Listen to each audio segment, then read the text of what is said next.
Both social and mainstream media are flooded with the news of a so-called superbug or superflu. Some social media accounts are even claiming this to be a new virus or new COVID-like virus. Now, we need to have a fact check first.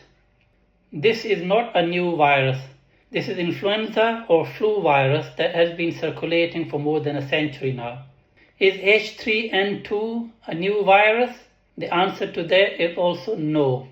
This is the same virus or subtype of Influenza A virus that caused outbreak in Hong Kong in 1968.